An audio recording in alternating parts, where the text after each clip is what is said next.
Hey guys! Tonight we drift into the damp, splintered wood and sea salt stench of an 18th century sailing ship. Not a glamorous one, either. This isn't some naval flagship captained by a clean-cut aristocrat with epaulets and a jawline blessed by Neptune. No, this one's smaller. Rougher. You're part of a crew that hasn't seen land in weeks. Rats scurry between barrels. Hammocks sway above the bilge water. And somewhere nearby, a man is throwing up salted pork and weevil-infested biscuits over the railing. Your teeth ache just looking around. You stretch your jaw and run your tongue along your gums. Not because you're thinking about brushing, no one on board really does that, but because you feel something loose, wobbly. A familiar dread creeps in.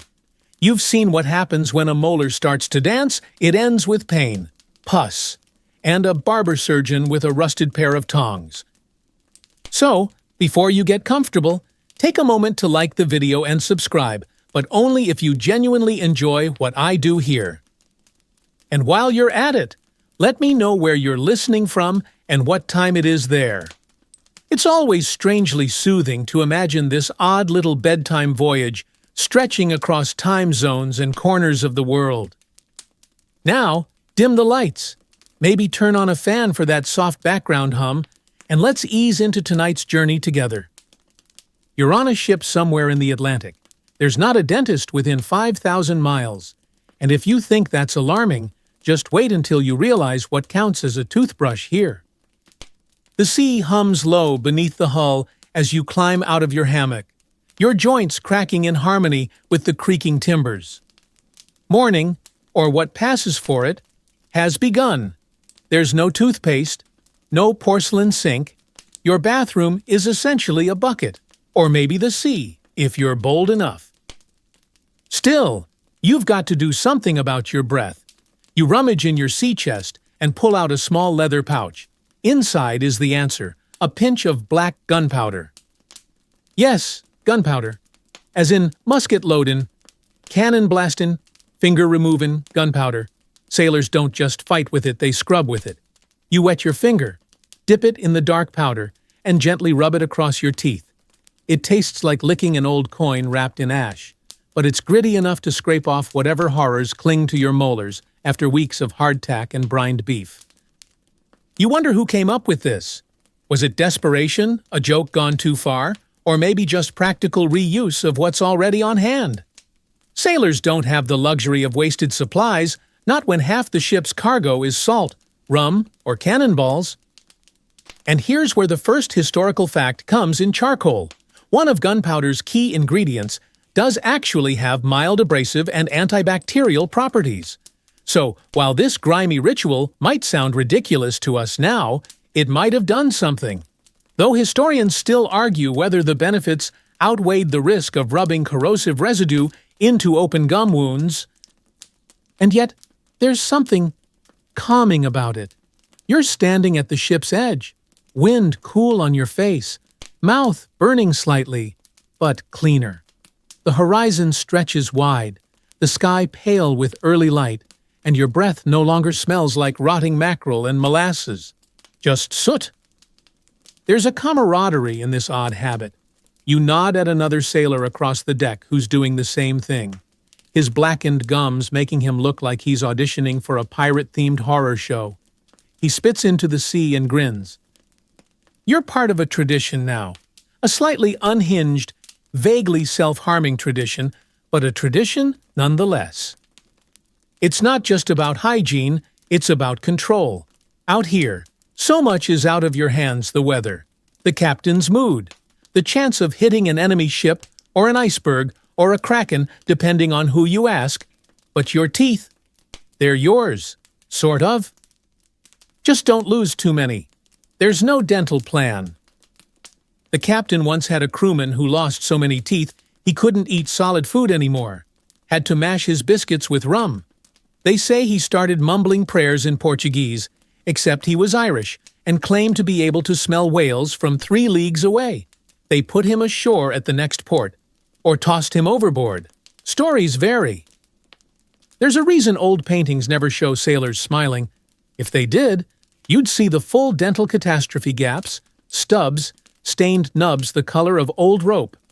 And if you're lucky, you might have held on to a few decent chompers by keeping up with this strange morning routine. You pocket the gunpowder pouch, rinse your mouth with a splash of briny water from a barrel that probably has an eel in it, and get ready for another day at sea. The sails flap above. The sun climbs higher. Somewhere. The cook is boiling something that shouldn't be boiled. It smells like old boots. And as the ship rolls gently beneath your feet, you think maybe tomorrow you'll try using a rag soaked in vinegar instead, just to switch things up. The day rolls on, and so does the ship, listing gently from side to side, as if swaying to a rhythm only the sea understands. You wipe a bit of salt spray from your face and glance down at your reflection in the water. Not your best angle. Your lips are cracked. Your gums are puffy. And that molar on the upper right, still loose. You're not alone in your dental doom. The whole crew is in the same boat, literally and metaphorically. And the culprit. It's not just the gunpowder or the vinegar rinse, it's the food. Enter the great villain of oral health at sea, the sailor's diet. It's a culinary crime scene.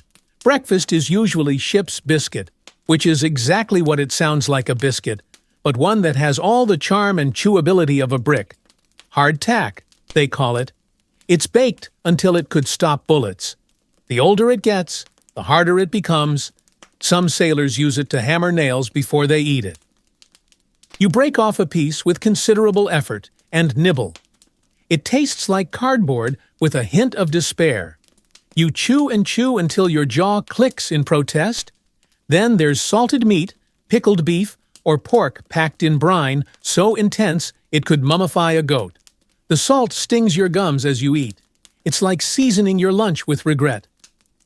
There are no fresh fruits, no vegetables, not a single vitamin C molecule for miles. And here's the kicker after about 4 to 6 weeks of eating like this. Your body starts to fall apart. That's when scurvy enters the chat. Scurvy doesn't hit you all at once. It sneaks up, quiet and cruel. You start feeling tired. Your legs ache. Old wounds reopen. Bruises spread like spilled ink. And then come the gums. They swell, redden, and begin to bleed when you eat, when you speak, even when you breathe. Eventually, your teeth just give up. They fall out, often without warning, like a mutiny in your mouth.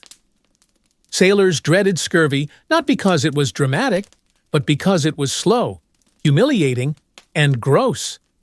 One historian wrote that a scurvy mouth could smell so bad it repelled rats. Rats! These are creatures who eat ropes and each other, and even they draw the line at your breath. And yet, for the longest time, no one really understood what caused it. Some blamed bad air, others thought it was caused by wet clothing, idleness, or even divine punishment for swearing too much at dolphins. Historians still argue whether the earliest naval doctors genuinely suspected a dietary cause, or just stumbled upon citrus as a lucky guess. But what's clear is that most of your fellow sailors have never even seen an orange, let alone eaten one. In this floating petri dish of rot and mold, your mouth is a ticking time bomb. And it doesn't help that drinking water is often rationed or rank. You mostly drink watered-down beer or grog, which is rum cut with water. Sometimes lemon or lime juice is added if it's available, which, ironically, helps fight scurvy. But no one knows that yet. They just like the taste.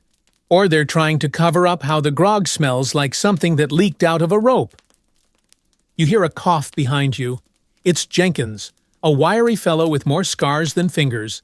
He grins at you, and you get a full view of his dental portfolio, one tooth front and center, a few back molars, and enough dark gaps to park a dinghy. "Hardtack treating you well," he asks with a chuckle. "Like chewing cannonballs," you reply. He pulls a string of something from his pocket. Dried squid. No seasoning. No joy. He offers you some. You decline. And still, despite everything, You keep chewing, because that's what sailors do. They chew. They grind their food into submission, wear their teeth down to nubs, and pray they'll make it to port with enough of a smile left to charm someone who isn't covered in sea lice. By midday, the sun is blazing overhead. You're sweating through your shirt, lips dry, and your jaw already sore from your 2 meals. You take another sip of grog and try not to think about what's in it. At one point, you catch sight of the cook tossing leftovers overboard. A rat dives after them. So does a tooth. Someone's, presumably. It's easy to romanticize sailors from the comfort of a warm bed. But out here, in the heart of the ocean, under canvas sails and cannon smoke, there's no room for vanity. Your teeth are tools, chewing tools, pain tools, and sometimes bargaining chips. More on that later.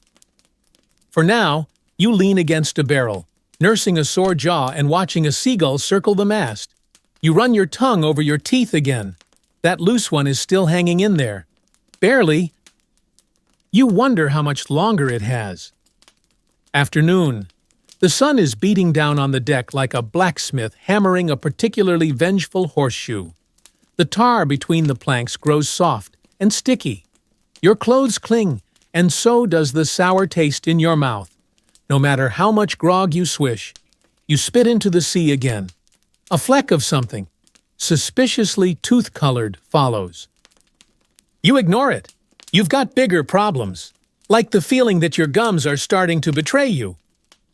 Welcome to the glamorous life of the 18th century sailor, where gums bleed for glory and teeth make their exit long before the voyage is over. Scurvy, as we already mentioned, is the silent saboteur here. You remember poor Alan, a young lad who came aboard with a full mouth of pearly whites. 2 months in, he couldn't bite through a boiled potato. His gums swelled like someone had stuffed cotton beneath the surface. They bled constantly. His breath smelled like meat that had lost an argument with time. Then, one morning, he sneezed, and 2 teeth popped out like corks from a shaken bottle. One bounced off the deck and rolled into the bilge. No one even looked surprised. Out here, your mouth is the first to go. The lack of vitamin C causes your body to fail at producing collagen, the stuff that keeps your tissues together. Gums detach from teeth. Old wounds reopen. Even healed scars can split. It's like your body is trying to reverse itself. And that's not just unpleasant, it's terrifying. You're hundreds of miles from land, surrounded by men who mostly solve medical problems with knives, rum, or prayers. Sometimes all 3. You touch your jaw again. A little sore. A little spongy. Some men think rubbing salt on the gums helps. Others swear by chewing lemon peels, if they can find one. But that's just wishful thinking. Most of the time, the best you can do is try not to bite too hard or smile too wide. Now, let's talk about the naval obsession with appearance, not in the stylish. Let's comb our mustaches and admire ourselves way, but rather, in the deeply practical sense, your commanding officer doesn't care if you're handsome, but he does care if you're falling apart, because rotting gums aren't just gross, they're a liability. You need your teeth to eat. Bark orders, bite rope, and hold tools in your mouth while using both hands. Lose too many, and you're not just unattractive, you're unusable. A broken tool. Officers start noticing. They pass quiet remarks. You get fewer tasks that require strength or visibility. You might be posted to the galley, or worse, the bilge. Still, there's a strange kind of oral resilience among sailors. They joke about it. They name their last tooth. Jenkins calls his old Ironside. Others try to paint toothaches as signs of toughness. If it don't hurt, it ain't working. Someone mutters as he hammers a splinter of wood between 2 molars to wedge out a bit of salted beef. Historians still argue whether ship captains ever withheld citrus deliberately to keep their men docile and weak. It seems cruel, but then again, much of naval life was just that endless discipline held together with rope, rum, and superstition. And there were plenty of superstitions around teeth. Some sailors believed that if you pulled a bad tooth and tossed it into the sea, a mermaid would carry your pain away. Others kept a loose tooth under their pillow, hoping for better dreams. One man swore he'd never lose a tooth at sea because he carried his grandmother's molar on a string around his neck. When he eventually lost all his teeth, he just ground food with his gums like a particularly angry goose. You reach into your own pouch. No molar charms, just more gunpowder. You consider using it again, maybe later. For now, you sit near the bow, eyes squinting against the light, jaw resting in your palm. You listen to the creak of ropes and the cry of gulls. A barrel rolls somewhere below deck. A cannon shifts slightly. You smell tar, sweat, and salt, and just beneath it, that unmistakable tang of rot. Human rot. You wonder how people back home would react if they knew this was the real sailor's life. Not dashing sword fights and gold coins, not heroic sea battles or romantic sunsets, but sitting quietly, tasting blood, and counting how many teeth you still have. And you haven't even met the ship's barber yet. You've made it through another blistering afternoon, and now the light has started to soften into the syrupy gold of late evening. The ship creaks underfoot like an old man settling into a bad idea. A few sailors are below deck playing dice with bits of chalk. Others are asleep in hammocks that swing gently over the bilge like ghostly cradles. You, though, are contemplating a stick. Not a fancy one, just a short, slightly frayed twig softwood, preferably, if you can get it. It's your toothbrush substitute, and it's not even yours. You borrowed it. Maybe inherited is a better word. The previous owner doesn't need it anymore. See, toothbrushes aren't exactly standard naval issue. You're in the 1700s, and while toothbrushes do exist in some parts of the world, China, for instance, has had bristle brushes for centuries, the average European sailor doesn't carry one. Most wouldn't even recognize one if it slapped them in the face. Instead, you've got options like chewing on twigs until they fray into bristles, using a strip of cloth wrapped around your finger, rinsing with salt water and pretending that counts. You pop the twig into your mouth and gently gnaw at one end. It's slightly bitter. The fibers begin to separate, becoming a primitive kind of brush. You start working it across your teeth, trying not to catch any sore spots. The taste is somewhere between bark and boredom. There's no mint, no foaming lather, no bright white smile waiting at the end. But it's something. A ritual, and in a place where most of life feels like chaos held together with rope. Even a tiny routine can feel powerful. Of course, some sailors don't bother at all.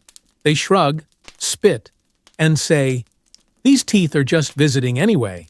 You remember Martin, the quartermaster, who claimed he hadn't brushed in 10 years and yet still had a nearly full set, albeit brown, as teak and sharper than they had any right to be. He once bit through a pipe stem. Nobody asked questions. But for most, neglect has a cost. Infection creeps in. Gums swell. You see men wincing when they eat, pressing their jaws like they're holding in secrets.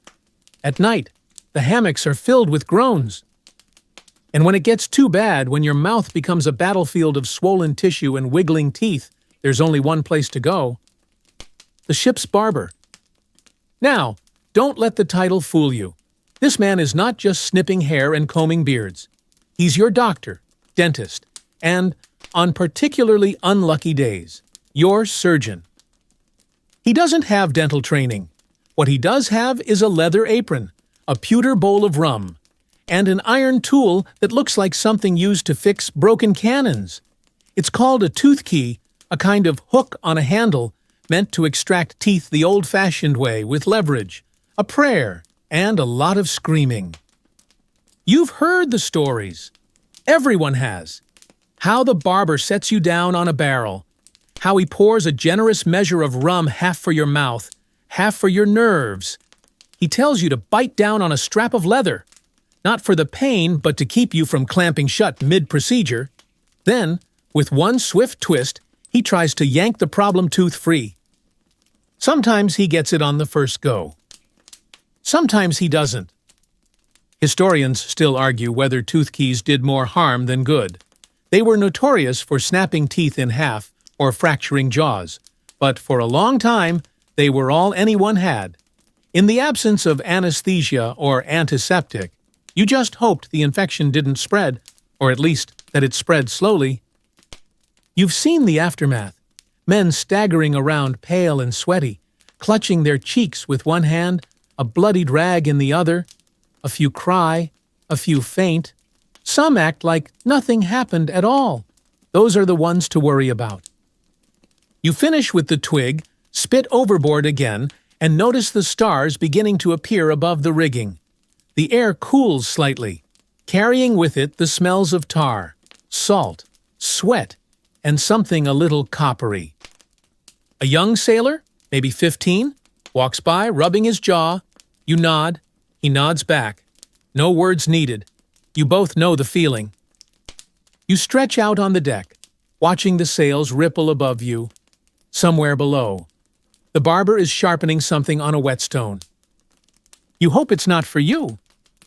The stars wheel gently above the mast as you lie there, lulled by the rhythmic lapping of waves against the hull. You're thinking about your teeth again, because you always are now. Every twinge feels like a warning, every loosened molar like a trap waiting to spring. You reach into your pouch and pull out the same substance that might one day take your life, gunpowder. It's bizarre when you stop to think about it. Black powder, the same stuff you stuff into a musket before pointing it at someone's chest. And yet, here it is, rubbing shoulders with your enamel like it belongs in a vanity kit. The mix is simple: charcoal, sulfur, and saltpeter. And that first ingredient, charcoal, is why some sailors swear by it. Not just as a cleaner, but as a tooth whitener. Yes, really, even here, surrounded by rotting ropes and swearing bosuns. Vanity persists.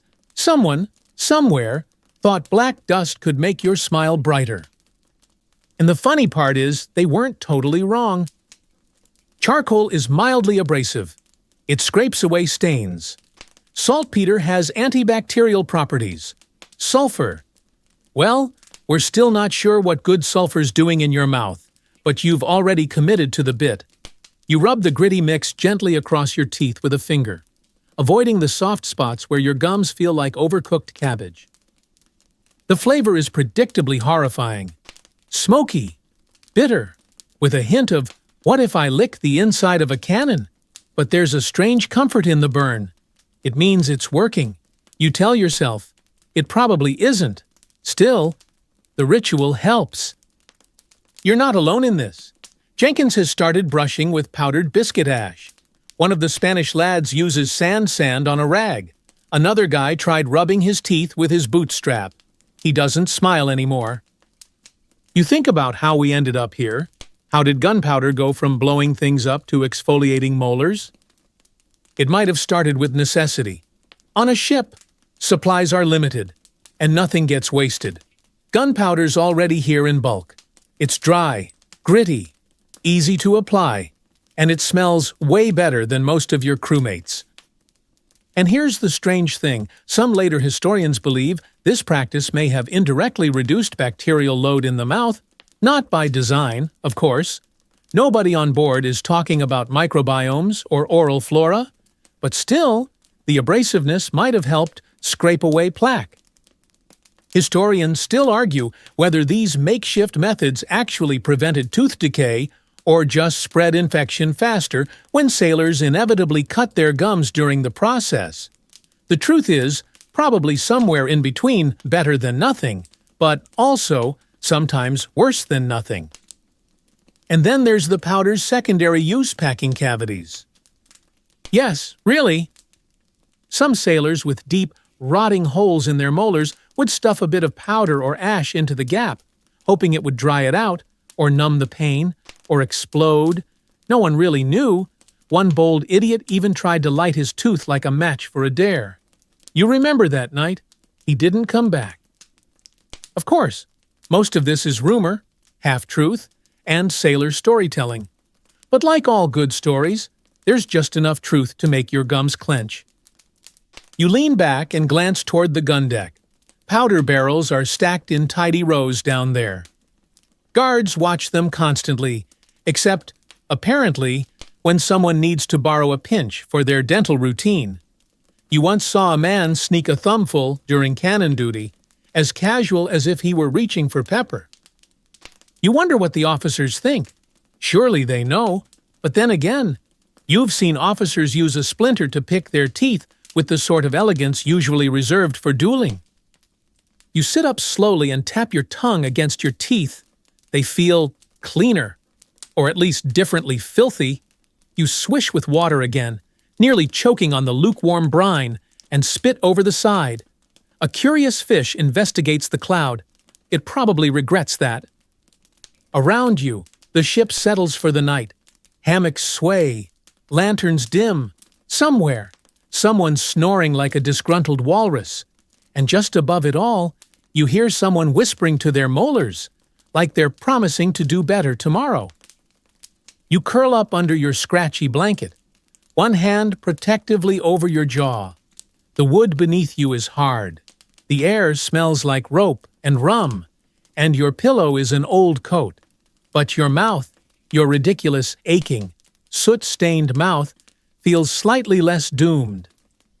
For now. The next morning, you're woken not by a bell or a shout, but by a throb. A warm, rhythmic pulsing in your lower jaw that spreads like ink in water. It's not sharp, not yet, but it's insistent, like your tooth is knocking from the inside, asking politely to be removed from this reality. You press your palm against your cheek. It's slightly puffy. Not good, but you've seen worse. You sit up in your hammock and glance around. Jenkins is already up, squinting into a cracked mirror shard, picking his teeth with a fishbone. Mornin', he grunts through clenched gums. You nod. Speaking feels risky. Your mind goes back to yesterday's gunpowder scrub, wondering if maybe you rubbed too hard, or maybe it's just time.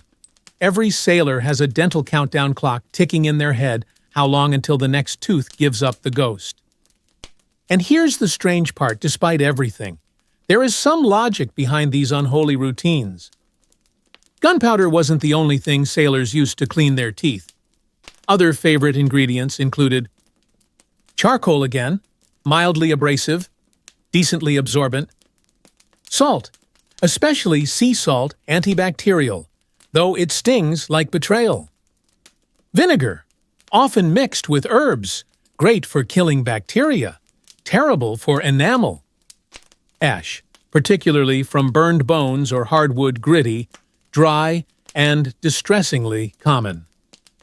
Today, you've been offered a new remedy by a French cook's assistant, a chunk of burnt bread crust dipped in vinegar and sea salt. It's allegedly refreshing. You eye it like it just insulted your mother. Still, your jaw aches. You take the crust, crunch, rub, swish. It tastes like a shipwreck, but it does make your mouth feel marginally cleaner for now. The vinegar burns, your tongue protests, but somewhere, beneath the sting, there's a brief sensation of freshness. You think about how strange it is that vinegar was once considered a cure-all. People used it for everything: wound cleaning, parasite killing, hair rinsing, even as a cologne. If something smelled bad, you drowned it in vinegar. If it hurt, you poured vinegar on it. If your teeth felt loose in your skull, you gargled vinegar and pretended it helped. Historians still argue whether vinegar rinses did more damage than good, especially when used obsessively. Acids erode enamel. That part's clear, but the short-term antibacterial effects, possibly useful, possibly another dead end in the long and messy road to modern dentistry. You spit into a bucket and peer inside. A faint swirl of red. Lovely. By midday, the swelling has gotten worse. Not dramatic, but enough to notice. Enough to make chewing uncomfortable and smiling nearly impossible. The crew notices. Of course. They always do. No one says anything, but you see their glances. Sailors can sniff out weakness like sharks. Not because they're cruel, well, not just because they're cruel, but because life at sea depends on every man being able to pull his weight. If your mouth fails, eventually the rest of you might too. You remember old Holloway, who lost so many teeth he stopped speaking altogether, just nodded or grunted, relying on gestures. He eventually became part of the ship's furniture, a quiet fixture in the corner. When he died, no one knew until the rats got brave enough to climb into his hammock. You aren't ready for that fate, so you try another rinse this time with a trick Jenkins swears by seawater mixed with ground pepper. Keeps the demons out, he says, tossing you a wooden spoonful like he's doling out magic. You rinse. It burns. The kind of burn that makes your eyes water and your ears ring. But when it stops, your jaw feels different, numbed, maybe just shocked into submission. You look in the mirror shard. The swelling is slightly worse. Your gums, once pale pink, are now an angry red. The molar in question is definitely loose. You poke it gently with your tongue. It wobbles. You close your eyes and lean back against a coil of rope. The sun bakes your scalp. The sea sloshes lazily below. Somewhere, someone is humming. Probably Jenkins again. He's always humming when someone's in pain. You try not to think about tomorrow. Not just because your mouth might betray you further, but because, if it does, there's only one person who can help. And you're not sure you're ready to see the barber again. The next morning is not kind. You wake up, and the first thing you feel is your pulse inside your mouth. It's rhythmic, hot, and a little too familiar. Your body is trying to send you a message. And that message is we have a problem. You sit up slowly in your hammock and stretch your jaw, which now feels like it's full of wet cotton and shame. You don't need a mirror to know the swelling's worse. It's the kind of discomfort that stopped being background noise and now demands its own room. You rinse your mouth with water again, if you can call it that. It's vaguely fishy and warmer than you'd prefer, but it's that, or the grog, and you're trying not to pickle your mouth and your brain at the same time. It's time to get creative. You've heard of a few more home remedies circulating below decks. Most of them sound like dares. There's brine rinses, there's hot ash compresses, there's a fellow who swears that sleeping with a clove of garlic under your tongue will pull the poison out. He also once got drunk and bit a rat. So, grain of salt. Today, though, you're trying something new, salt and vinegar rinse. Extra strong. It's horrifying. You swish it around your mouth, and every nerve in your jaw lights up like a lantern festival. The vinegar stings. The salt grinds into your gums. It tastes like someone put seawater and anger into a bottle. You lean over the side of the ship and spit it out, hoping to avoid hitting any dolphins. And still, part of you thinks it's helping. The idea isn't new. Even back then, sailors instinctively knew that acidity kills germs, salt dehydrates, vinegar burns away the bad. Together, they make a kind of desperate cocktail of oral self-defense. You look over at Jenkins, who's rubbing something suspiciously green on his teeth. Seaweed, he says proudly. Pulled it off the hull. You raise an eyebrow.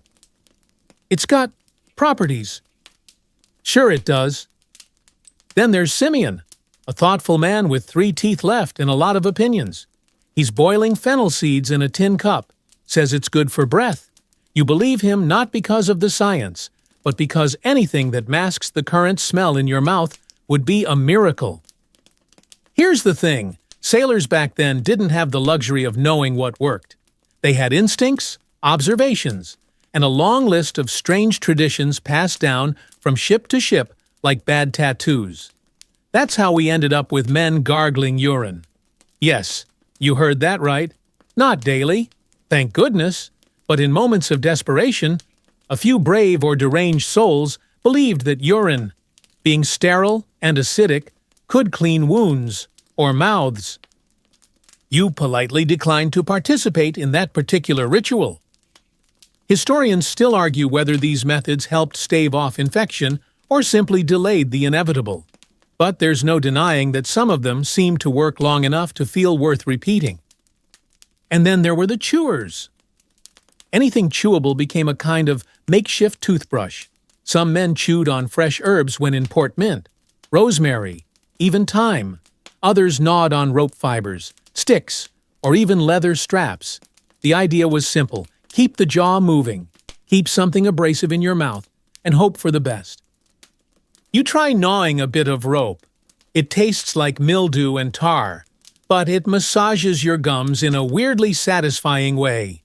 You close your eyes and chew gently, rhythmically, pretending this is what self-care looks like. There's a strange beauty to all this desperation. You're surrounded by men with blackened teeth and swollen gums, and yet every one of them is trying to keep their mouths intact, trying to hold on to something that connects them to comfort, to civilization, to themselves. You think of the barber again. He's sharpening tools below deck, probably preparing for someone's moment of surrender. You hear a shout, short, sharp, followed by silence.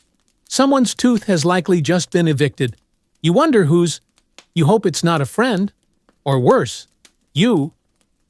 For now, you've got vinegar, salt, rope, and the kind of quiet resolve that only comes from being very far from land and even farther from proper dental care. You spit again. The rinse has worked its way into the soft tissue now. The pain is still there, but there's something else too, a numbness, or maybe resignation. You can't quite tell. Either way, you've bought yourself another day. It's nearly dusk when Jenkins corners you near the powder room. He's holding a tooth in his hand. Not his, someone else's. It's long, curved slightly, with black roots and a chipped crown. He offers it to you like he's just found a seashell. Want it, he asks. For luck? You politely decline. But he's not joking. Because here, in this strange, floating world, teeth aren't just body parts. They're tokens, relics, warnings, even talismans. Superstition runs thick on ships.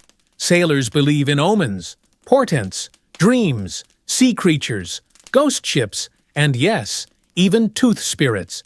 Some say if you bury your own lost tooth at sea, your pain will sink with it. Others whisper that if you keep it, it will protect you from losing more. It sounds ridiculous, until you remember you once watched a man whisper a full prayer over a spoon before using it to poke at his gums.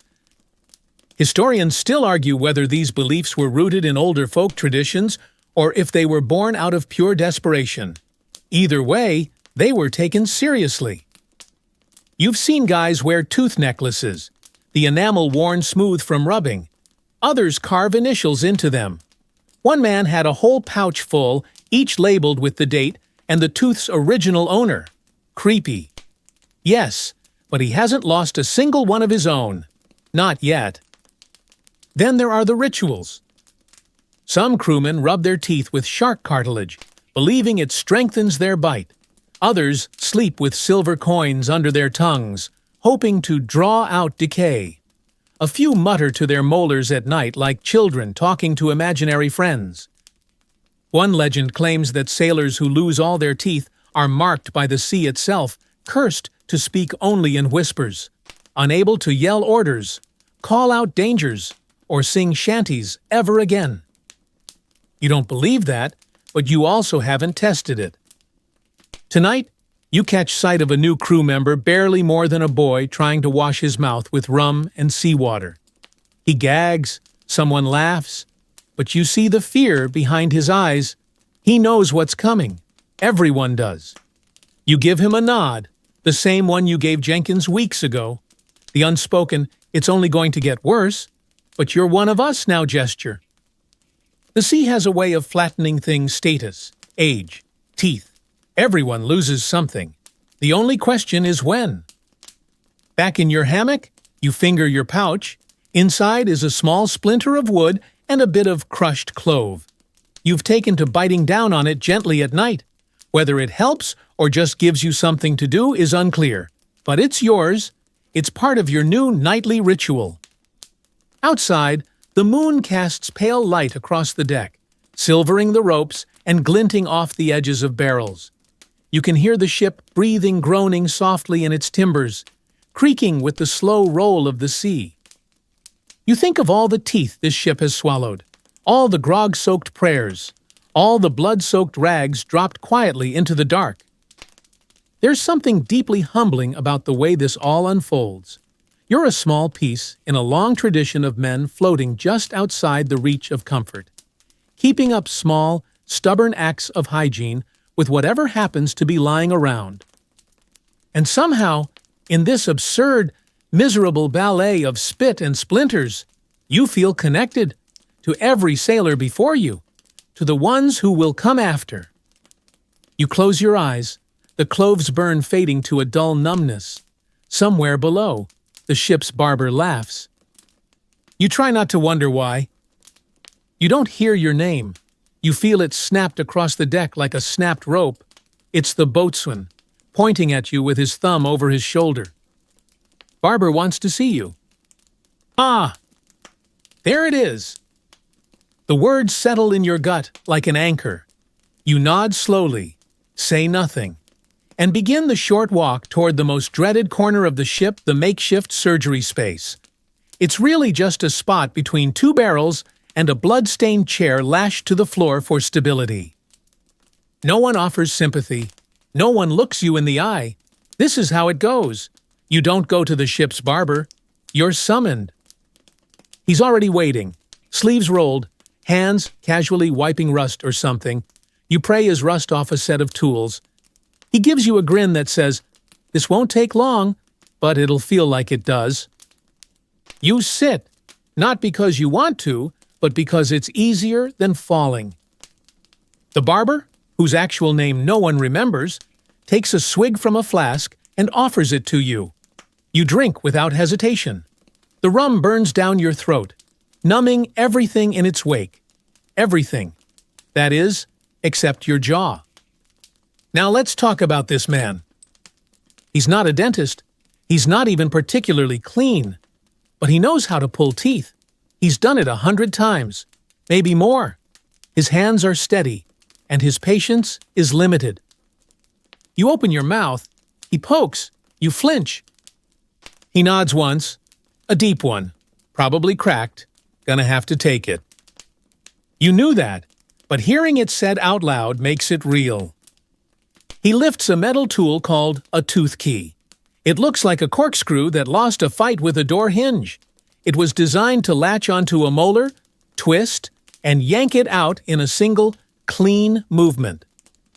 Rarely works that way. Historians still argue whether the tooth key was better or worse than its contemporaries.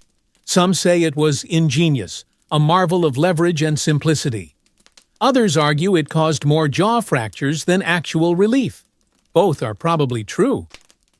You bite down on a strip of leather. The barber positions the tooth key on the aching molar. You close your eyes. You think of home, of oranges, of anything else. And then pressure. A twist, a crunch, a sound you feel in your skull. And finally, a pop, followed by a flood of heat and something wet on your tongue. The barber pulls back, holding the tooth in his hand like a fisherman showing off a prize catch. You spit blood into a bucket. It's done. The pain is different now.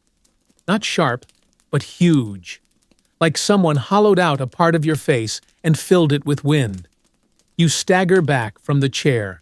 He presses a dirty cloth to your cheek and gives you another swig of rum. "No chewing for a day or two," he says. "Don't bite any cannonballs." You don't laugh, but you nod. You make your way above deck, walking like a man whose head is now slightly off-center. The light hurts your eyes. The sea smells stronger. Even the wind feels personal. Jenkins finds you leaning on a barrel. "You survive," he asks. You open your mouth and show the new gap. He gives a low whistle. That's a big one, right where it counts. You nod again. He offers you a soft lump of bread soaked in rum. You eat it carefully, using the other side of your mouth. Every movement is cautious, every swallow deliberate. You won't be talking much tonight. Still, there's a strange relief. It's over. For now, the tooth is gone, the pressure is gone, and with it, the ever-present fear of when it would finally betray you. You feel lighter. Maybe it's the blood loss. As the sun sets, you sit near the bow, watching the horizon bleed into color. The ship rolls gently beneath you, and the pain dulls to a low throb. You think of the tooth tossed into the sea, probably swallowed by a fish who now has a serious calcium surplus. You wonder how many teeth lie down there, waiting. You wrap your coat tighter around your shoulders and watch the stars emerge, one by one. For now, you've earned some rest. The next morning comes quietly, and you are surprised truly, dumbfounded to find yourself still alive. Your jaw, however, is not convinced. It throbs with the kind of dull insistence that makes everything else sunlight. Footsteps, seagulls feel like personal attacks. You've tied a strip of cloth around your head like a cartoon character with a toothache. And honestly, it helps. Not physically, just emotionally. You shuffle across the deck in search of something soft to eat. Maybe porridge? Maybe? Nope. It's salted pork again. You eye it like it just kicked your dog. Don't chew, Jenkins offers helpfully, biting into a biscuit with the confidence of a man who has never feared a molar in his life. Just gum it. You try. It's humiliating. And that's the other side of all this, the smell. It's not just about pain or missing teeth. It's about the stench that comes with decay. Rotten gums smell like something that's died twice. And when a ship is packed with men, most of whom are sporting some variety of festering oral wound, the air starts to thicken. Breath like cannon smoke is the polite version. And it isn't just unpleasant, it's noticeable. Your fellow crew can smell you before they see you. You could chart a man's dental health just by how far people stand from him during conversation. You remember standing next to Hawkins during roll call. He turned his head to speak, and you nearly fell overboard. He hadn't eaten in 2 days, and it smelled like his soul had begun decomposing. There were theories, of course. Some blamed the ship's water, others blamed the food, but most accepted the obvious: nobody's brushing, nobody's flossing, and everyone's rotting from the inside out. You find yourself wondering how you're perceived. Do people lean away when you speak? Do they clench their jaws mid-conversation? You begin to notice tiny things. Jenkins casually turning his head as you talk. That new kid, grimacing when you breathe too close. You start standing downwind on purpose. It's oddly isolating. Historians still argue whether the extent of this stench was truly as awful as some diaries suggest, or if it became exaggerated over time. But you've smelled it. You are it. And trust me, it's not a myth. To cope, some sailors chew things that might help. Cloves, if you've raided a spice ship recently. Lemons, if you're lucky and your captain believes in scurvy prevention. Mint, though on a warship, you're more likely to find mint on a rat than in the galley. Then there's tobacco. Not chewed for cleanliness, but for distraction. It numbs the mouth, masks the pain, and replaces one kind of rot with another. You've tried it. It makes your tongue feel like it's wearing a sweater. Still, better than the raw meat smell radiating from your gums. There's also alcohol, naturally. Sailors swish with rum more often than they drink it, sometimes out of habit, sometimes just to kill bacteria or nerves. You've taken to swishing too, not because it works, but because it gives you a few seconds of peace. A brief pause where your mouth doesn't feel like a crime scene. But the smell always comes back. The officers notice too. Some carry perfumed handkerchiefs or chew cloves themselves, just to deal with the stench of the lower decks. One lieutenant once wore a nosegay, a tiny bundle of herbs tied under his nose, like he was in a plague painting. You wonder if he still has all his teeth. There's talk of citrus on the next port. Lemons, limes, oranges. You'd give 3 remaining molars just to chew one. Slowly, carefully. As the sun dips low and shadows stretch across the deck, you rinse your mouth one last time for the day. Just water this time. No vinegar. No salt. Your mouth is too raw. You lean against the gunwale, watching the sky go soft and orange. Somewhere below, someone's groaning in pain. A new patient for the barber. You breathe in slow. The air is thick, but the wind helps. You smell tar, rope, sweat. And just beneath it, something else. You smile, lopsidedly, because it's not your own breath you're smelling. For once, someone else smells worse. You sleep fitfully that night, drifting in and out of dreams where your teeth fall one by one into the sea, each splash followed by laughter from invisible sailors. When morning finally arrives, you wake with your jaw stiff and your mouth dry as powdered biscuit. But the pain, surprisingly, has dulled. It's not gone, but manageable. You sit up in your hammock and poke around with your tongue.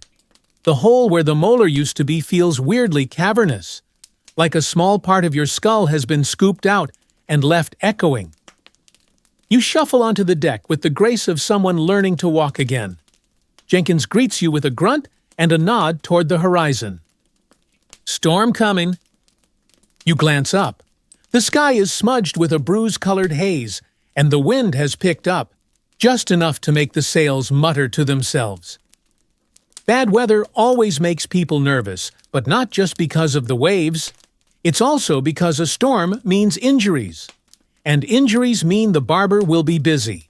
And that means, for a brief moment, your dental issues will slip to the bottom of the priority list. Lucky you! You help secure a few ropes, though you mostly serve as moral support. The rigging sings in the wind, and the deck tilts ever so slightly beneath your boots. It's a day for caution, quiet, and chewing as little as possible. You nibble on a strip of dried apple contraband from a private stash. It's tough but forgiving, soft enough to chew with only one side of your mouth.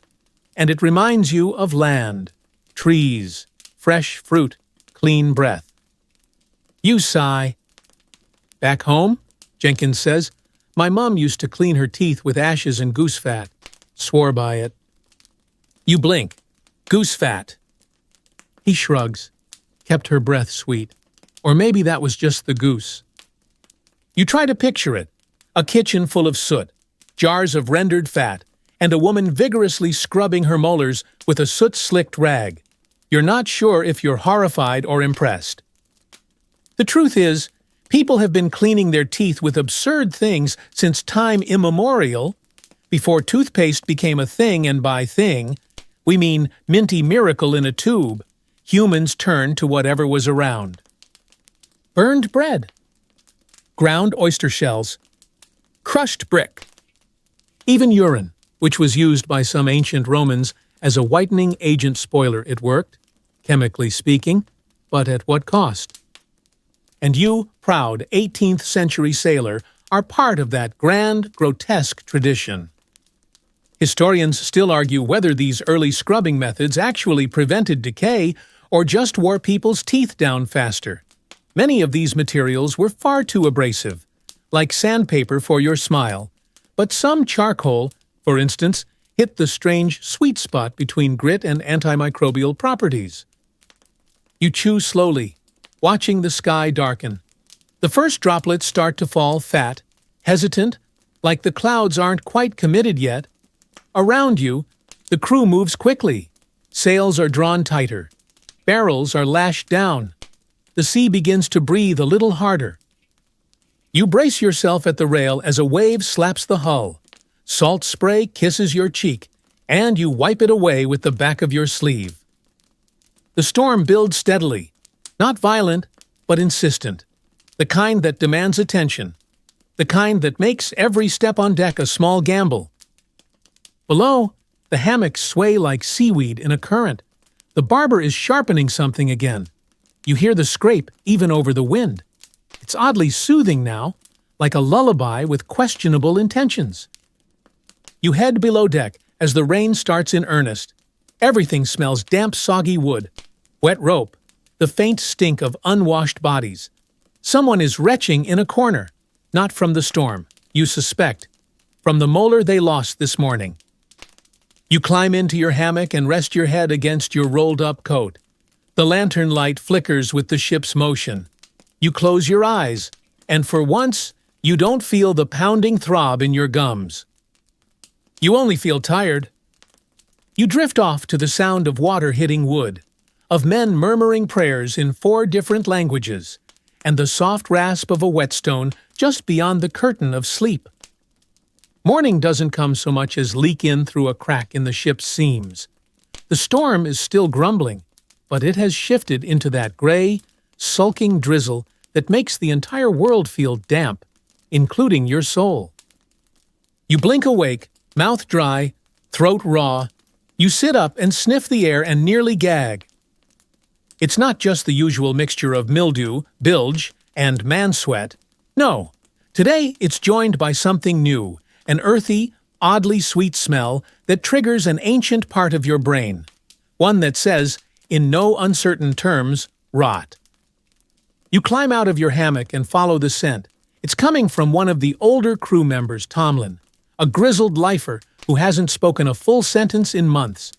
His face is slack, his mouth is open, his gums are the color of raw meat, and from the look of it, he's got a full-blown infection. You've seen it before. A tooth goes bad, the gum swells, and then it spreads into the jaw, the cheek, even up into the sinuses. If it gets far enough, it hits the brain. No one survives that part. Tomlin moans gently. His breath is eye-watering, like fermented onions mixed with fish oil and grief. A few sailors step back instinctively. Jenkins mutters, "Gangrene's set in." He's probably right. That's when the barber arrives, summoned by the stink. You back away, grateful for once not to be the focus of his attention. He inspects Tomlin, frowns, and pulls out a small flask. It's not antiseptic, it's rum. He pours a little into the old man's mouth, swabs the gums, and reaches into his kit. You don't watch the rest. You've seen it before. The smell will get worse before it gets better if it gets better. And this is the thing about oral hygiene at sea. Sometimes it's not about preventing decay, it's about preventing death.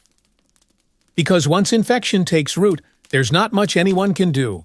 There's no penicillin, no antibiotics, just rum, rags, and a hope that the abscess doesn't spread too fast. Historians still argue whether the crude treatment sailors endured were more likely to help or hasten death, but they had little choice. You either acted quickly and painfully, or waited and died slowly. You head topside to get some air. The rain has eased into a steady mist, and the ship glides like a damp ghost over the gray water. You're chewing something, out of habit. Really, a piece of tarred rope. Yeah, that's a thing. See, when you're a sailor and you've run out of options, you chew what you have, and tar, odd as it sounds, was actually used like gum. It was sticky, tough, it kept jaws moving, and, most importantly, it covered the smell of your own mouth. You chew it slowly, thoughtfully, and stare at the horizon. There were other oddities, too. One sailor once chewed a piece of soft pine bark, swearing it had spirits in it that kept his teeth strong. Another gnawed on coiled parchment soaked in vinegar and honey, a sort of early dental lozenge/cry for help. Then there were the rare moments, those sweet, golden afternoons in port, when someone returned to the ship with a bundle of fresh herbs, mint, parsley, fennel. Sailors would chew them not just for flavor, but for what they felt like health, life, the illusion of normalcy. Jenkins walks past you now, holding something strange. A stick with a dark, bristly end. A tooth twig, he announces, from a merchant in Havana. Supposed to clean you up, right? You've heard of these miswak sticks, used for centuries in the Middle East, Africa, and parts of Asia. Natural, antibacterial, and surprisingly effective. He chews the end until it frays into bristles, then brushes back and forth with quiet concentration. It looks peaceful, almost civilized. You ask to borrow it when he's done. Nope, he says, grinning through the gaps. Get your own. Fair enough. Back below, Tomlin is quiet. Not dead yet, but quiet. He's breathing through his mouth now. Lips chapped, eyes unfocused. The infection's still there. But the barber did what he could. Probably pulled a few teeth, rinsed the wound, packed it with salt and linen. You make a mental note to rinse more. Chew slower. Swish longer. Anything to avoid ending up like Tomlin? You press your fingers against your cheek, still sore, but the wound is healing, slowly. And tonight, you'll chew your rope, you'll swish your grog, and you'll try not to breathe too deeply near Jenkins. Land. You smell it before you see it rich. Damp earth carried on the breeze, tinged with something green and alive. It doesn't smell like tar or salt or sweat. It smells like hope. Then someone shouts from the crow's nest. Land ho! The deck erupts in motion. Men scramble to their feet. Hammocks are abandoned mid-sway. Even the half-dead seem to perk up a bit. Because land doesn't just mean walking on something that doesn't sway, it means supplies. And for those of you with sore jaws, blackened teeth, and mouths that taste like expired brine, it means fruit. You drift to the starboard rail and squint at the dark smudge on the horizon. A few palms, maybe. A gentle hill. The promise of citrus glows in your imagination like a holy relic.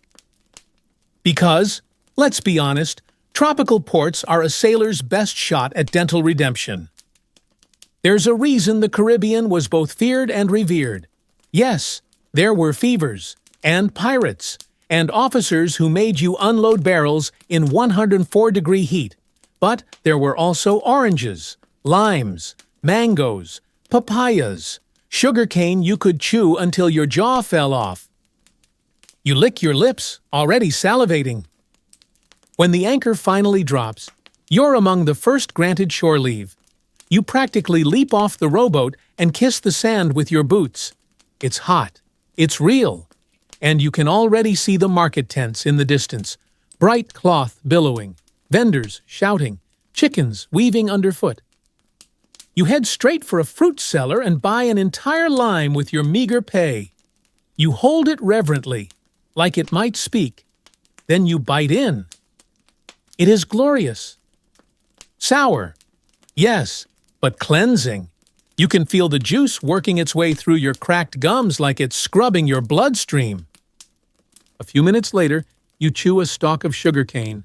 It's fibrous and sticky, but it feels clean, like dental floss from a tropical miracle. Jenkins finds you with juice running down your chin.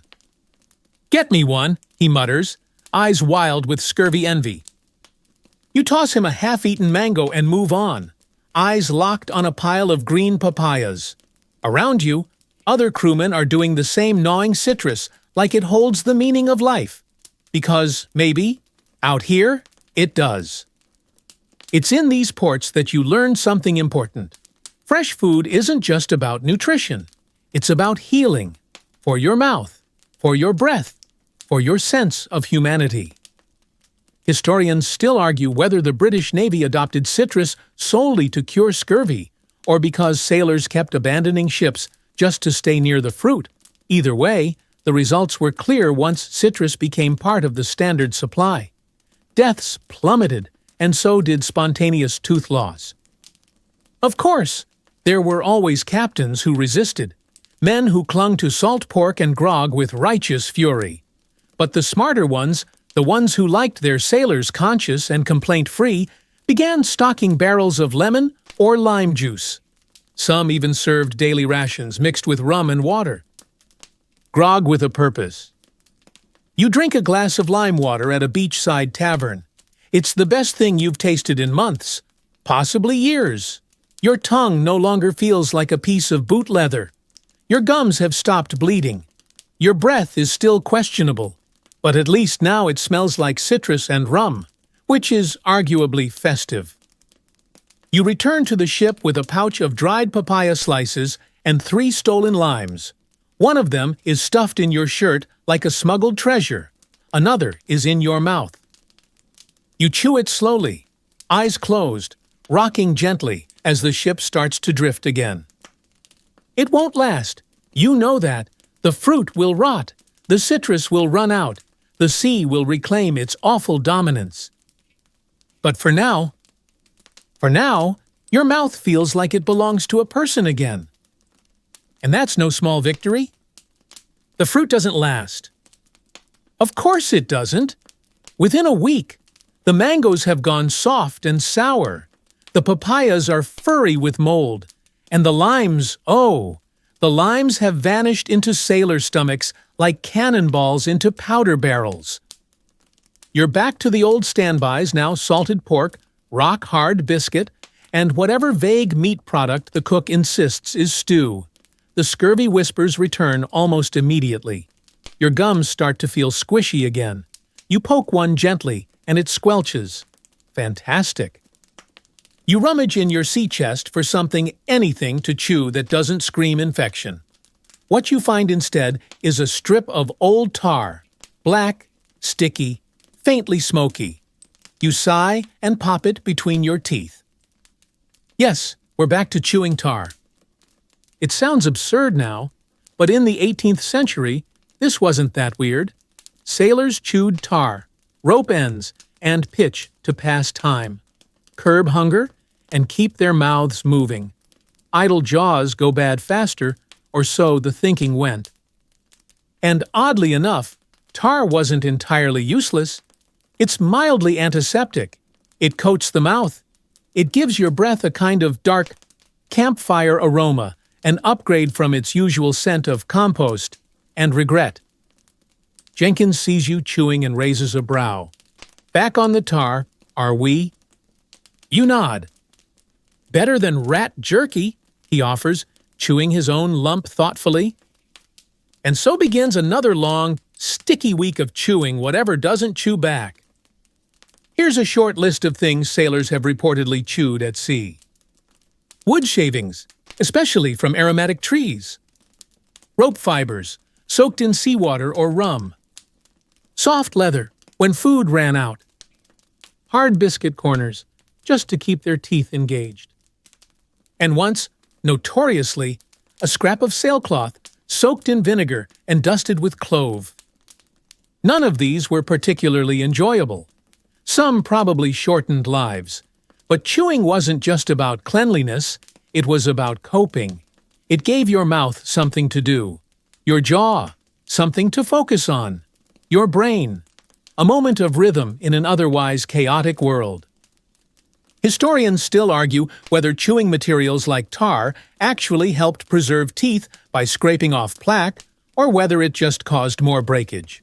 But it definitely kept sailors from going completely feral, at least during daylight hours.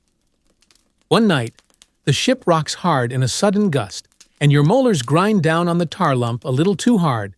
You feel a sharp jab in your jaw and freeze. Is that pain? New pain, or just phantom pain, where the old tooth used to be? You wait. Breathe. Nothing worsens. You live to chew another day. The barber passes you in the dark, lantern swinging by his leg like a pendulum of doom. You nod to each other. It's a truce of sorts. He won't come for you if your teeth don't start acting up again. You watch him disappear into the hold. Someone's groaning already. A new extraction underway. Tar still tucked between your cheek and gum. You close your eyes and lean against a barrel. You chew slowly, mindfully. like a monk repeating a sacred mantra made of sticky resin and questionable hygiene. You think of limes, of fresh water, of the one time you rinsed your mouth with actual soap and felt like a god. But mostly, you think about surviving another week without the barber calling your name again. The next morning, as you climb up the companionway and into the weak dawn light, you hear something you haven't heard in a while: laughter. Not the usual sailor's chuckle, the one that sounds like someone gargling thumbtacks, but actual, heartfelt amusement. You round the corner and spot two young lads pointing at another crewmate, howling with delight. Turns out, someone's front tooth just gave up and launched itself overboard mid-shout. The poor man, Sanders, stands there wide-eyed, cupping his mouth, now home to a fresh gap that whistles when he talks. He tries to speak, but the sound that comes out is a mix between a hissing tea kettle and a flute being stepped on. Smile for the court-martial. Jenkins jokes, tossing him a rag to dab the blood. And there it is, the tooth-to-authority pipeline. See, on an 18th century ship, oral health wasn't just a personal problem, it was a discipline issue. Bad teeth meant poor diet, yes, but also poor morale, poor hygiene, poor performance. Sailors with missing teeth couldn't blow a whistle, or shout across the deck, or bite down on powder cartridges during battle. And while you're not exactly expected to be a runway model, a face full of missing molars doesn't exactly inspire confidence in a boarding party. There's even a whisper of a rule unofficial, but enforced nonetheless, that says if your teeth start falling out faster than the ship's rats, you're probably not fit for duty. Some captains took it seriously enough to demote men whose mouths had clearly gone mutinous. Historians still argue whether naval regulations ever formally included dental standards before the 19th century, but there's plenty of evidence that tooth loss affected a sailor's rank, duties, and treatment. You once knew a man who got pulled off deck duty after his third tooth fell out. They stuck him in the galley, said he'd make fewer mistakes if he couldn't talk. The irony, the cook had worse teeth. You saw him once chewing dried cod with his gums, muttering threats to it the whole time. Toothless sailors became the butt of jokes, the targets of barbs, and sometimes the scapegoats for discipline problems. And sure, they tried to play it off.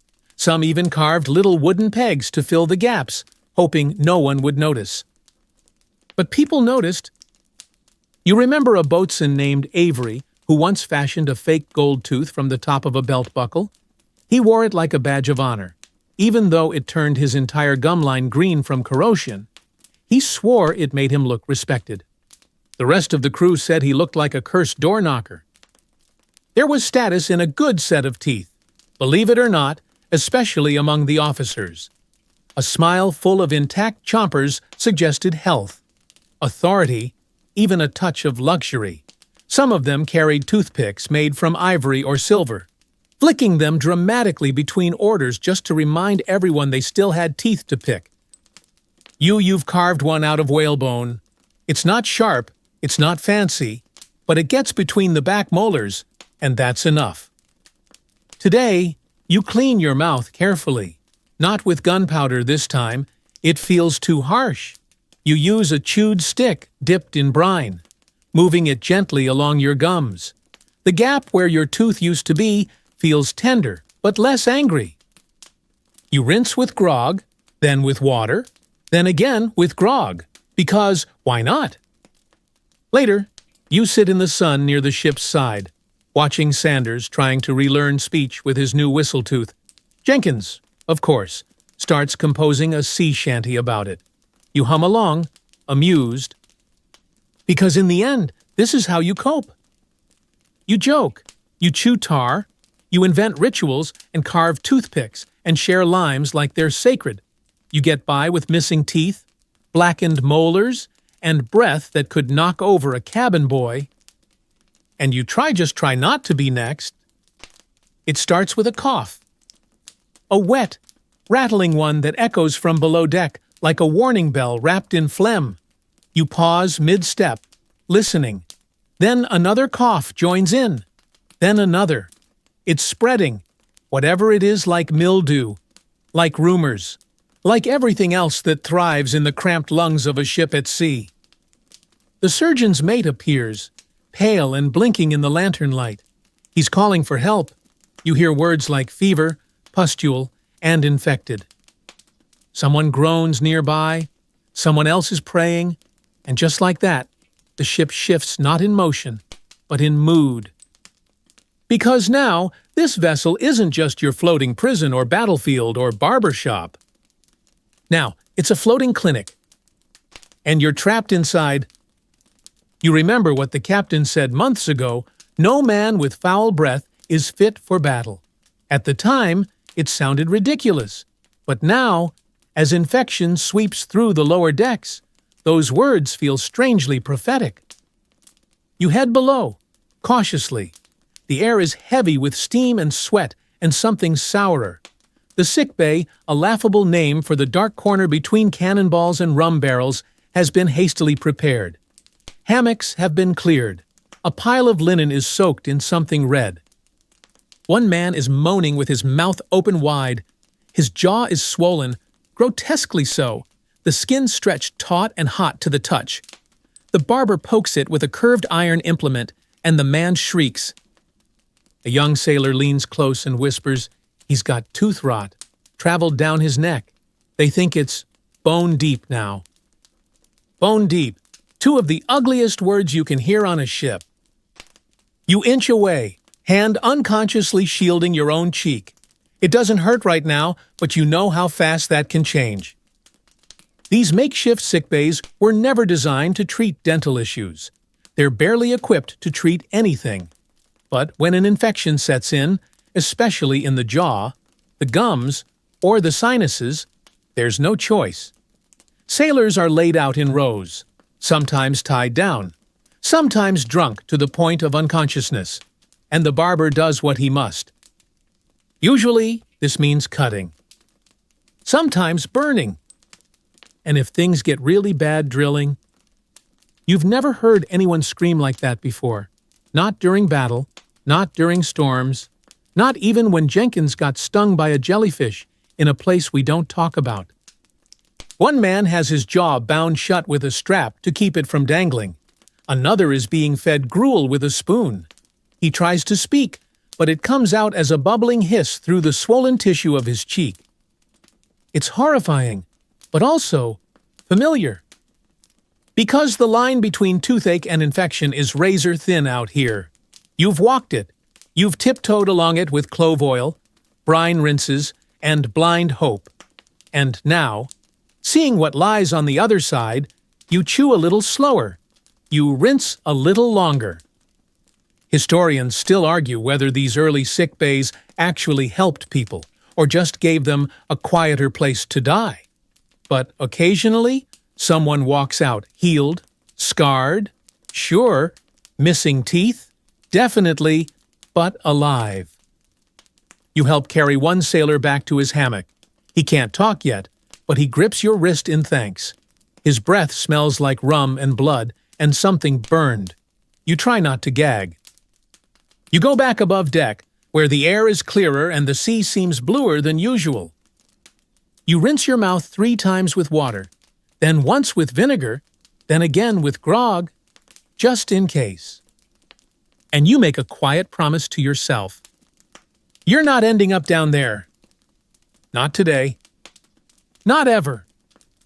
There's a strange tension in the air now, not just because of the sick bay and its chorus of groans, but because you're approaching unfamiliar waters.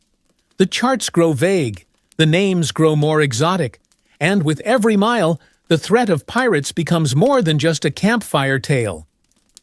You'd think pirates wouldn't care much about dental hygiene, and mostly, you'd be right, but here's something nobody tells you.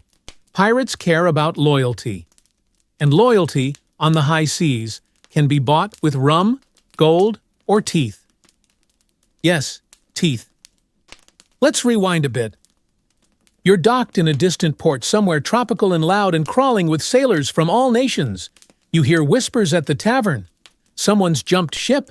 Someone else was offered safe passage on a notorious privateer's schooner. Why? Because he had a full mouth of teeth. Sounds insane, until you think about it. A sailor with strong teeth can chew hard food, bark orders, bite rope, hold powder cartridges. He's seen as useful, even reliable. One with half his molars missing. Not so much. And this isn't just some salty superstition. There are actual reports of privateer captains picking new crew based on appearance, and that included teeth. They'd check your grip, your spine, and your bite as if assembling some gruesome pirate-themed pageant. One man you sailed with, McAllister, defected after flashing a near-perfect grin at a pirate recruiter. His teeth weren't real. Mind you, he'd carved wooden replacements and stained them with soot to look aged. But the pirate captain was impressed. Took him on the spot.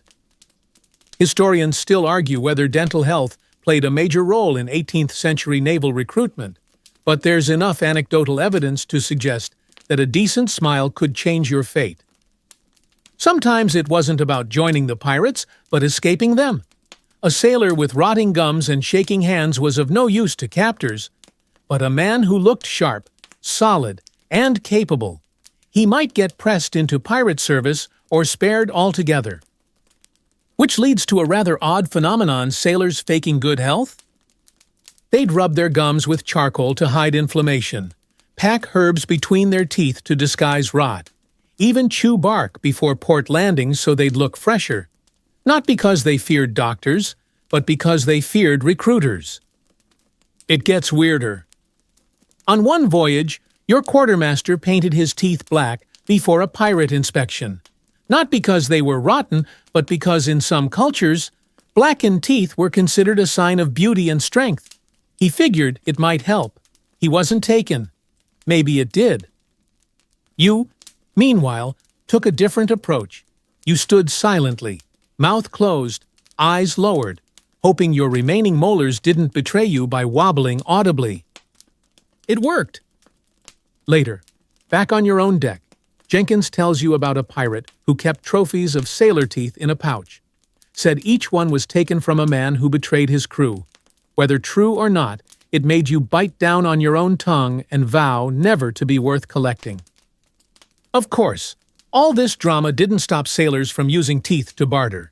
You've seen men gamble tooth extractions, using their own molars as ante. Others traded good teeth pulled from dead men or bought from locals for tobacco, protection, even a decent hammock. You once held a human tooth in your hand that had a tiny cross etched into it, meant to bless the mouth it came from. It sold for a bottle of grog and a knife, possibly cursed. That night, you lie awake, chewing the soft end of a stick, listening to the sea slap against the hull. Your jaw hurts, but not enough to act. You think about McAllister's fake smile, the pirate with the tooth pouch, the way a single molar could swing your fate. You swish a bit of rum and spit it into a bucket. If someone asks to see your teeth tomorrow, you'll be ready. Even if it means faking it.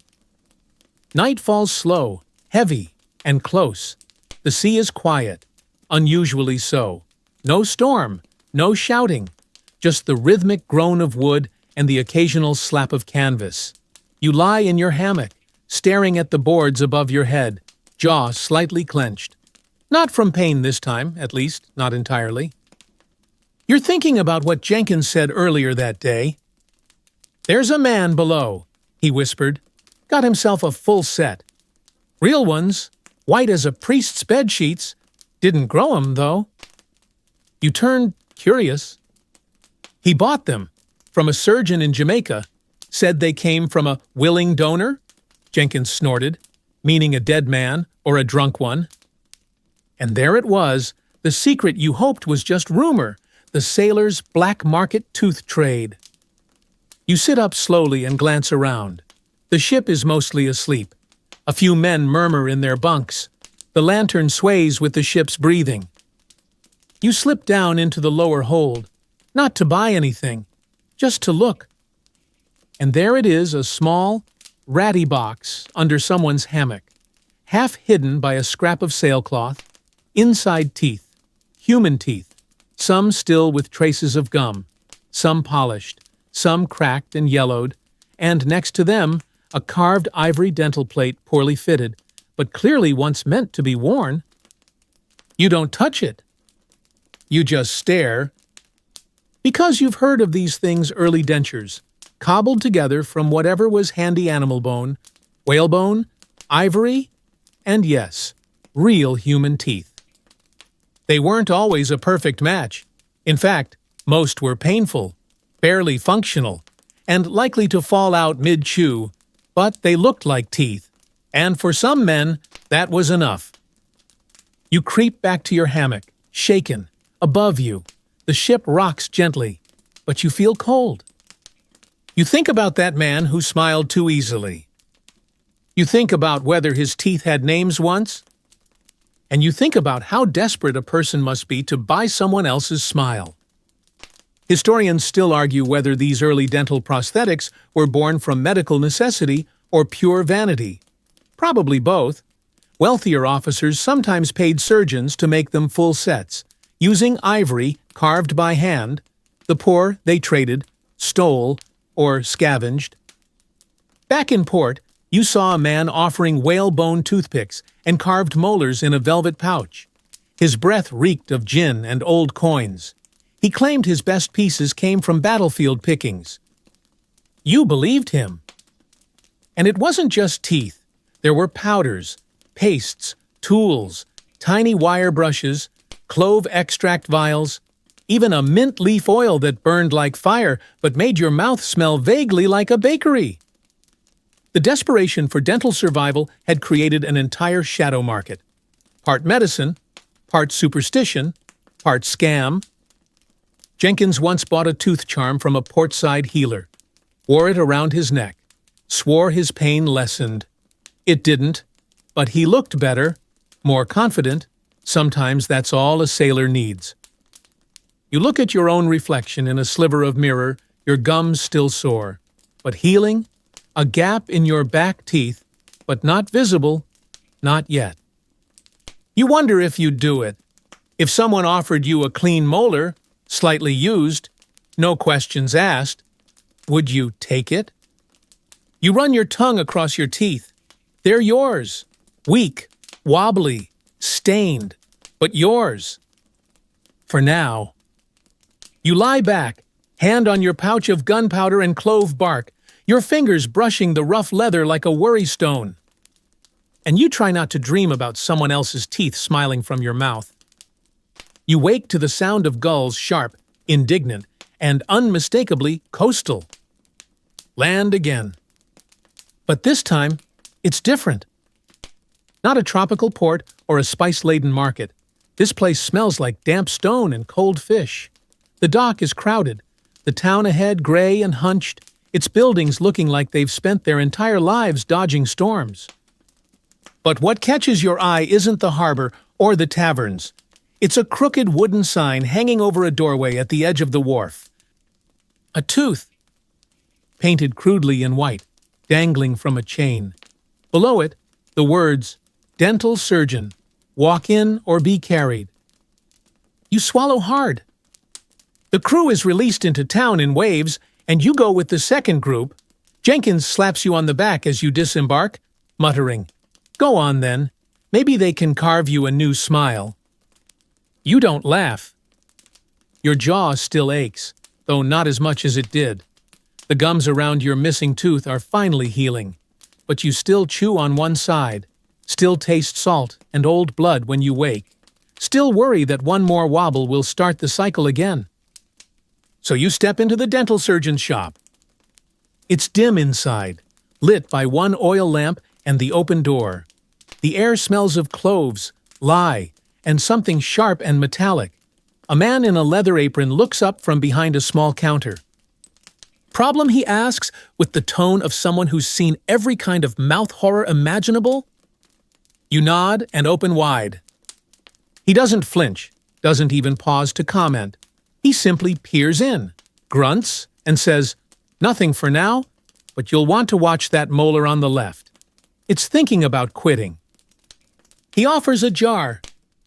Inside toothpaste, real toothpaste, or what passes for it, chalk, ash, crushed herbs, salt, smells clean, harsh. You pay with 2 coins and a small bone-handled knife. Got brushes too, he adds, hog bristle, stiff enough to remove regret. You buy one. Outside, Jenkins is waiting. He raises an eyebrow. You raise your new toothbrush in response.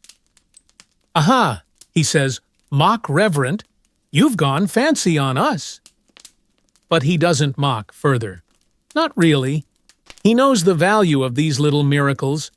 You spend the rest of the day chewing soft bread, sipping broth, and not so secretly brushing your teeth behind the galley. It feels incredible. Not perfect, not painless, but human. You return to the ship cleaner than you've been in months. Your mouth tingles from mint and salt. Your breath doesn't offend you. That night, Jenkins leans over in the hammock next to yours and sniffs theatrically.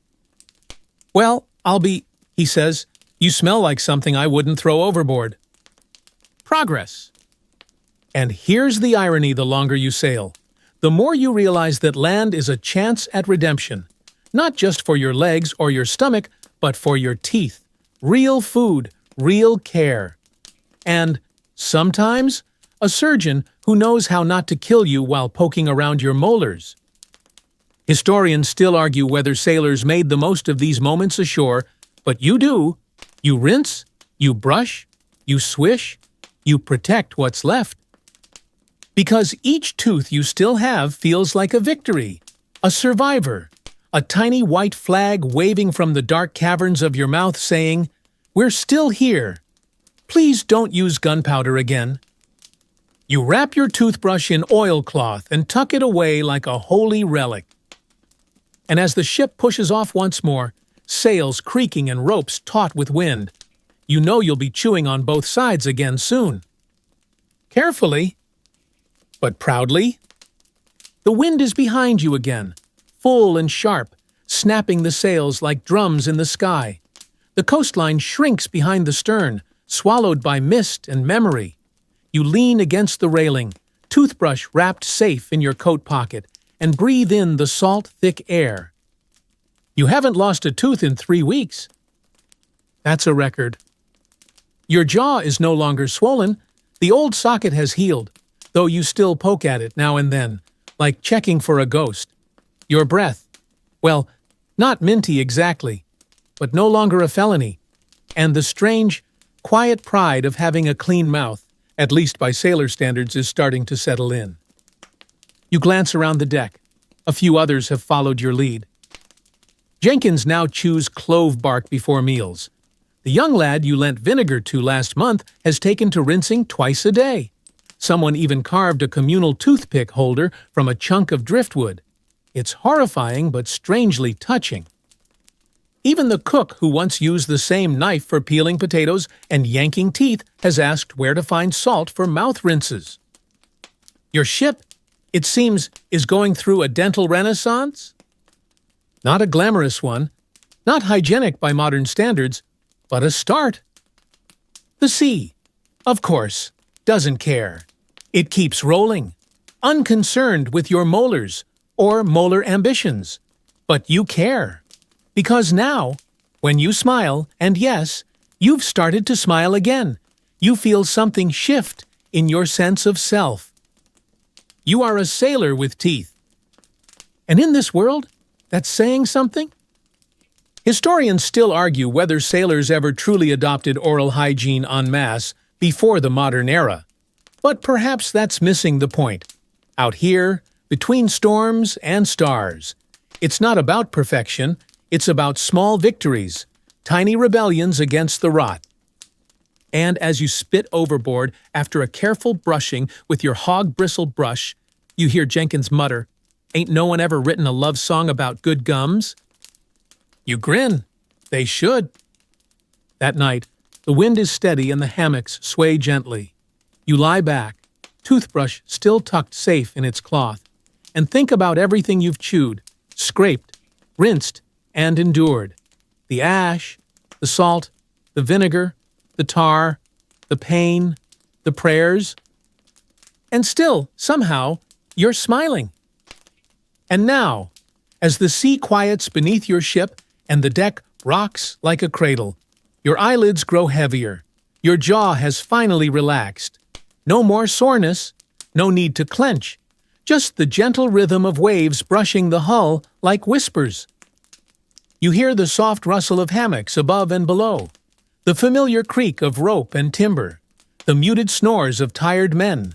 And somewhere in the darkness, someone is brushing their teeth with a twig and humming softly, like a lullaby from the edge of history.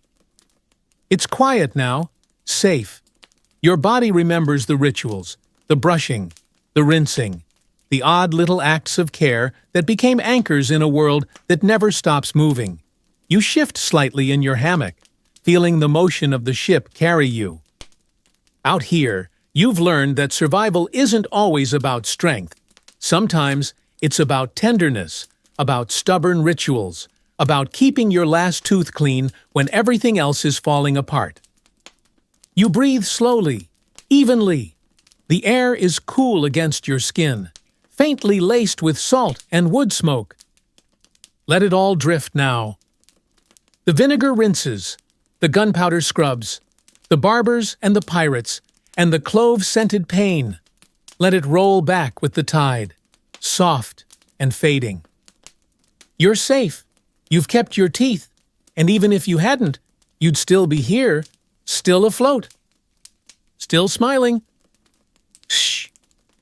Sleep now.